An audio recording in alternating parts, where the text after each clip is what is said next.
Hey everyone, welcome back to my channel tutti frutti. প্রায়শই আমাদের ডিনারে কি বানাবো বা আজকে কি রান্না করব এই নিয়ে চিন্তা থেকেই যায়। আজকে আমি পালং পনিরের খুব সহজভাবে রেসিপিটি আপনাদের সাথে শেয়ার করে নিচ্ছি।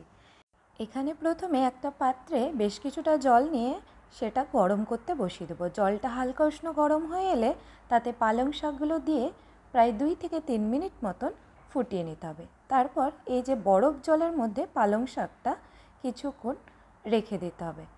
এতে পালং শাকের কালারটা একদম সবুজই থাকে। এবার ঠান্ডা হয়ে গেলে পালং শাকটাকে মিক্সিতে পেস্ট করে নেব। দেখুন কালারটা একদম সবুজই আছে। এই রান্নাটি আপনারা সম্পূর্ণ সানফ্লাওয়ার অয়েলে অথবা সানফ্লাওয়ার অয়েলের সাথে বাটার মিশিয়েও করতে পারেন। তবে এই পালং পনির ঘিয়ে ফ্লেভারটা আমার বেশি ভালো লাগে বলে আমি ঘিতেই এটা বানালাম। এবার একটু পনিরগুলো ভেজে নিচ্ছি, তাতে অল্প একটু লবণ আর হলুদ অ্যাড করে দিলাম। পনিরটা এখানে ভাজা হয়ে গেছে, এবার তুলে নেব। এবারে 1 টেবিল স্পুন ঘি আরও অ্যাড করে দেব। ঘিটা ভালোভাবে গরম হলে তাতে গোটা সাদা জিরে ফোড়নে দেব। আর এখানে আপনারা শুকনো লঙ্কাও ব্যবহার করতে পারেন, তবে আমি এখানে স্প্লিট করে কাঁচা লঙ্কাই ব্যবহার করছি। এবার একটু ভাজা ভাজা হয়ে গেলে বেশ কিছুটা রসুন কুচি, প্রায় 8টা থেকে 10টা কোয়া কুচিয়ে নিয়ে এখানে অ্যাড করে দিতে হবে। রসুনটা ভালোভাবে যখন ভাজা হয়ে যাবে তখন একটা মিডিয়াম সাইজের পেঁয়াজ ফাইনলি চপ করে অ্যাড করে দিয়ে পেঁয়াজটাকে ভেজে নেব।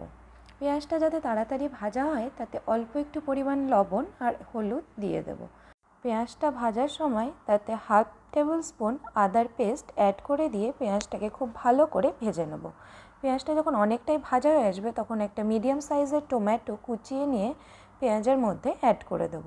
এবার গুঁড়ো মশলা যেমন ধনে গুঁড়ো আর কাশ্মীরি রেড চিলি পাউডার আর অল্প একটু হলুদ গুঁড়ো অ্যাড করে দেব। এবারে মশলাটাকে বেশ কিছুক্ষণ ভালোভাবে কষিয়ে নিতে হবে। মশলা থেকে যখন তেল ছেড়ে আসবে তখন পালং শাকের পেস্টটা এর মধ্যে অ্যাড করে দিতে হবে। তারপর আরও কিছুক্ষণ ভালো করে কষিয়ে নিয়ে এর মধ্যে অল্প একটু চিনি অ্যাড করে দেব। এই সময় ওভেনটা একদম সিম আঁচে রেখে শাকটাকে মশলার সাথে ভালোভাবে কুক করে নিতে হবে। সবশেষে পরিমাণ মতন লবণ অ্যাড করে দিয়ে আরও 2 থেকে 3 মিনিট কুক করে নিতে হবে। এবার এর মধ্যে 1/2 কাপ মতন জল অ্যাড করে দেব।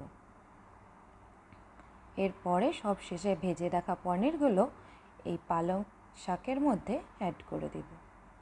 এবারে 2 থেকে 3 মিনিট মতন পনিরগুলো পালং শাকের সাথে কুক করে নিলেই রেডি হয়ে যাবে এই পালক পনির। নামাবার আগে আপনারা এর ওপরে অল্প একটু ঘি ছড়িয়ে একটু স্ট্যান্ডিং টাইম দিলেই রেডি এই পালক পনির। তবে ঘিটা এখানে অপশনাল, এটা আপনারা আর ব্যবহার করতে নাই পারেন। এরপর নামিয়ে একটি সার্ভিং প্লেটে ওপর থেকে ফ্রেশ ক্রিম আর অল্প একটু বাটার সহযোগে পরিবেশন করুন এই পালক পনির। রুটি বা নানের সাথে এটা জাস্ট খেতে দারুণ লাগে। এই রেসিপিটি যদি ভালো লাগে তাহলে প্লিজ আমার চ্যানেলটি আপনারা লাইক, শেয়ার আর সাবস্ক্রাইব করতে ভুলবেন না। আমার চ্যানেলের নাম টুটি ফ্রুটি। আজকের মতন টাটা, বাই বাই।